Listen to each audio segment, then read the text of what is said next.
You pull up to a house, big lot, decent bones, probably worth $600,000–700,000, but something feels off. You can't quite name it. It just looks cheap, like a rental, like something a flipper slapped together in 3 weeks to get it off the market. And then you drive 2 streets over, and there's a house half the size, half the price, sitting on a smaller lot, and it looks like $1 million, like the kind of house people slow down to stare at. What's the difference? It's not the size. It's not even the money spent. 9 times out of 10, it comes down to a handful of small, fixable decisions that most homeowners never even think twice about. Tiny choices that quietly broadcast budget to anyone who drives by, whether that's a neighbor, a buyer, or an appraiser deciding what your home is actually worth. Today, I'm walking you through 9 of these mistakes. Some of them are going to surprise you. A couple of them you're probably guilty of right now and don't even know it. And by the end of this video, you're going to look at your own house and every house on your street completely differently.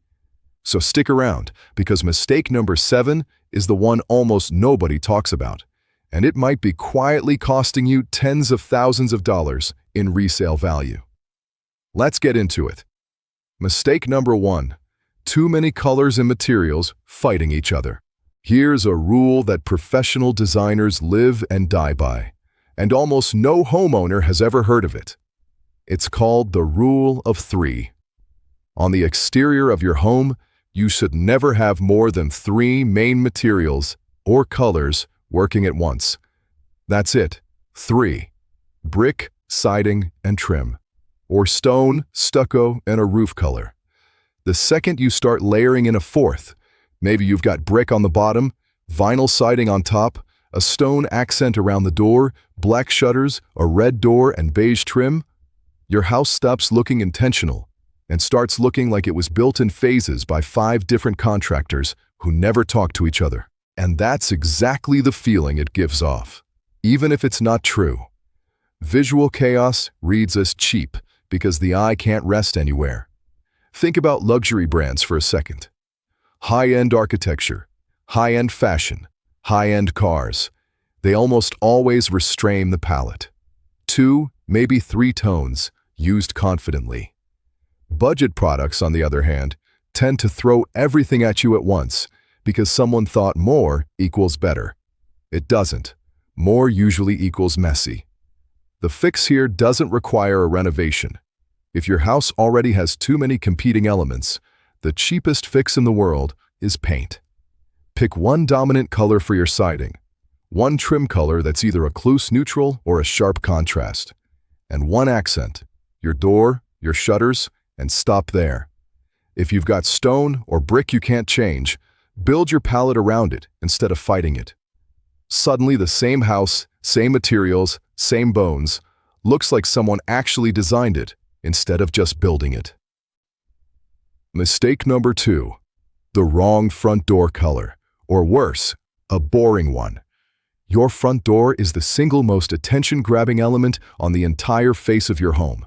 It's basically free real estate for making a statement, and most people either paint it the exact same color as their trim, which makes it disappear completely, or they go with some safe, forgettable shade that says absolutely nothing. Here's the thing that's counterintuitive. A bold front door doesn't look cheap. A boring one does. Deep navy, forest green, matte black, a rich burgundy. These read as expensive and intentional, especially against a neutral or white exterior. What actually kills the look is a door that's the wrong finish. Cheap builder-grade doors often come in a flat, chalky paint that scuffs and fades within a year or 2. And a scuffed, faded door in direct sunlight is one of the fastest ways to make an entire house look neglected. If your door is more than a few years old, get up close and actually look at it. Chalky texture, visible brush strokes, peeling at the edges near the hinges. These are the tells. A weekend project with a quart of high-quality exterior paint and a proper primer can transform your entire curb appeal for less than $100. It is, hands down, one of the highest return on investment projects in exterior design. Realtors will tell you this constantly, and most homeowners still skip it. Mistake number 3, mismatched or missing exterior lighting. This one is sneaky because during the day you'd never notice it. But at night, it becomes the entire personality of your house. Think about it. Nearly half the year in a lot of climates, it's dark by the time people are driving home from work. That means for a huge chunk of the time, your house is visible to the world. Lighting is doing all the talking. The mistake most people make is buying whatever fixture was cheapest at the hardware store, in whatever finish happened to be in stock, and slapping it up without any thought to consistency. So you end up with a brushed nickel light by the front door, an oil-rubbed bronze light by the garage, and a plain white builder-grade fixture around back that's been there since the house was built in 2004. Mixed metals, mixed styles, mixed bulb temperatures, some warm, some cold, some flickering because nobody's replaced that bulb in 3 years. This kind of visual inconsistency at night makes a home look neglected, patched together, forgotten about. And it's such an easy fix. Matching fixtures across the front of your home in a single finish instantly creates cohesion. Swapping every bulb to the same warm white color temperature, somewhere around 2700 Kelvin, makes your home glow instead of glare. And adding just a little bit of landscape lighting, even simple solar path lights along a walkway or uplighting on a tree, adds a dimension of depth that a flat porch light alone just can't give you. This is one of those upgrades that costs a couple $100 and looks like you spent $5,000. Mistake number 4, neglected or mismatched gutters and downspouts. Nobody thinks about gutters until they're a problem, which is exactly why they quietly wreck so many exteriors. Original gutters that came with the house, especially if the home is 15-20 years old, are often a dull, chalky white that's completely mismatched to whatever trim color the house has since been painted. Or worse, they're streaked with black algae stains running down the siding, those dark, dripping streaks you see on so many homes that nobody ever addresses. Here's what's wild. Those streaks are one of the single biggest instant cheap signals a house can have, and they cost almost nothing to fix. It's just gutter algae, and in most cases, a simple wash with an oxygen bleach solution and a soft brush, or a gentle pressure wash, removes it in an afternoon. It looks dramatic in before and after photos because the transformation is so stark, yet almost nobody does it because it's boring, unglamorous maintenance. Beyond cleaning, color matching your gutters to your trim, rather than leaving them in generic builder white, does wonders for making a home look cohesive and considered. And if your downspouts are dumping water directly next to your foundation, creating that muddy, eroded, weedy patch right at the base of your house, that's another dead giveaway of neglect. Simple downspout extensions, sometimes underground ones that redirect water further into the yard, solve this instantly and protect your foundation at the same time. This is maintenance, not renovation, and it's shockingly overlooked. Overgrown or overly formal landscaping, there is no in-between. Landscaping is a strange one because it fails in 2 completely opposite directions, and both directions scream cheap for different reasons. On one end, you've got the classic overgrown look. Bushes swallowing the windows, a lawn that hasn't been edged in months, weeds pushing up through cracks in the walkway. This reads as neglect, plain and simple, and it's the fastest way to make even a beautiful, expensive home look abandoned. But here's the one people don't expect. The opposite extreme is just as damaging. Rows of identical, tightly clipped shrubs marching in a perfectly straight line along the foundation, like little green soldiers with nothing else going on. No layers, no texture, no seasonal interest.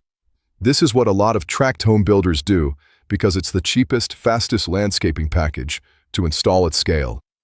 And now it's become a visual shorthand for builder grade and budget development. What actually reads as high-end is layered, intentional landscaping. Varying heights, something low in front, something medium behind it, maybe an ornamental tree or ornamental grass, adding vertical interest. A mix of textures rather than the exact same shrub repeated 40 times. And crucially, clean edges. A crisp line where your mulch bed meets your lawn does more for perceived value than almost any single plant you could buy. It's the landscaping equivalent of a clean haircut versus an expensive one Nobody can tell apart from across the room until they get close and notice the edges. Mistake number 6, the wrong roof color for your house. This is one almost nobody thinks about when they're planning a roof replacement, because most people just default to whatever shingle is cheapest or whatever the roofing crew has in stock. But roof color has an enormous effect on how expensive or cheap a home reads, and it's almost entirely about contrast and undertone. A roof that clashes with your siding, say a cool gray roof sitting on top of warm beige or tan siding, creates a subtle visual dissonance that most people can't name but absolutely notice. It just feels off, slightly wrong, in a way that reads as an uncoordinated budget decision rather than a designed one.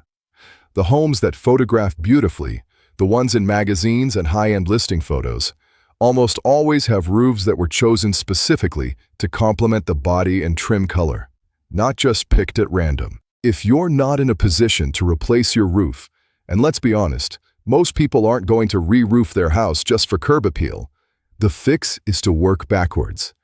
When you're choosing paint colors for your siding and trim, look at your existing roof first. Identify its undertone, whether it leans warm, cool, or neutral, and build your palette to complement it rather than clash with it.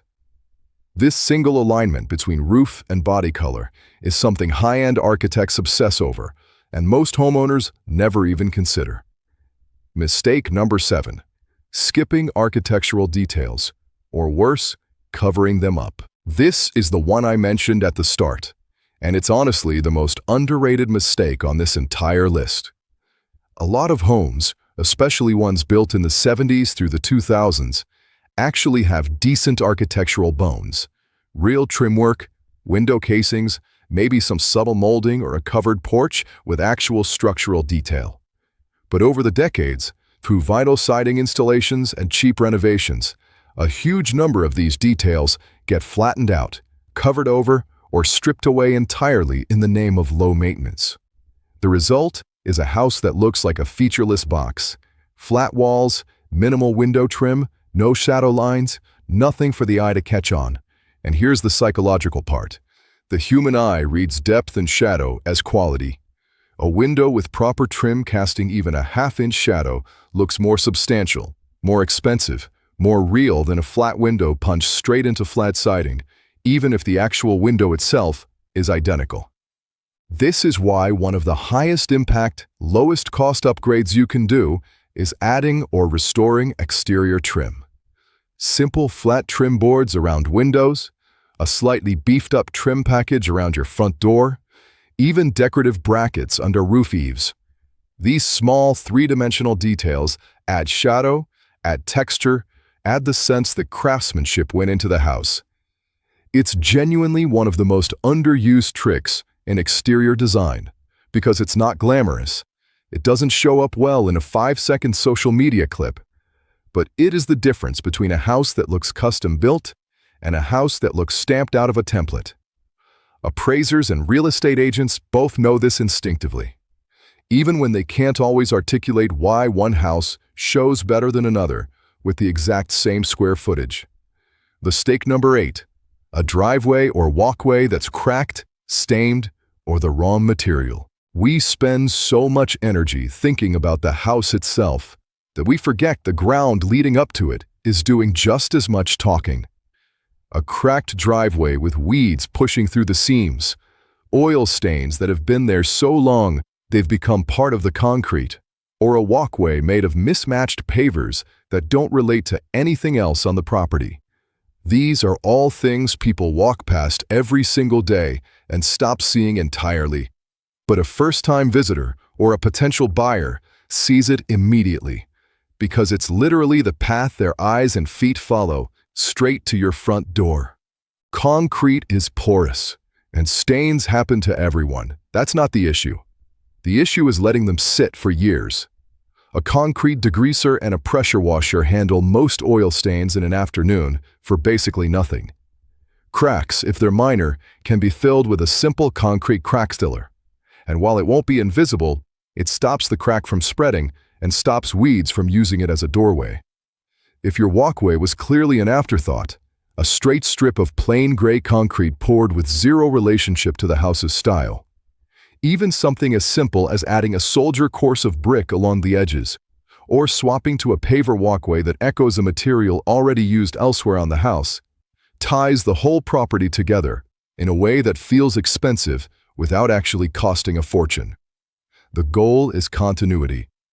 Every surface someone walks across on the way to your door should feel like it belongs to the same story. And mistake number 9, the one that ties every single other mistake on this list together: no unifying design intent.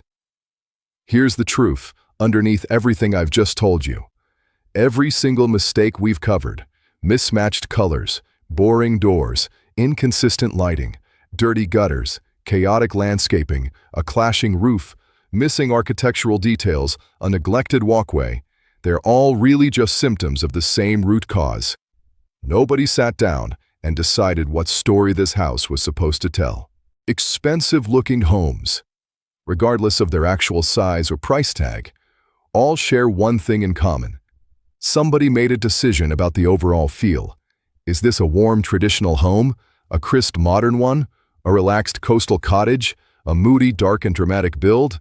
And then every single choice after that got filtered through that one decision.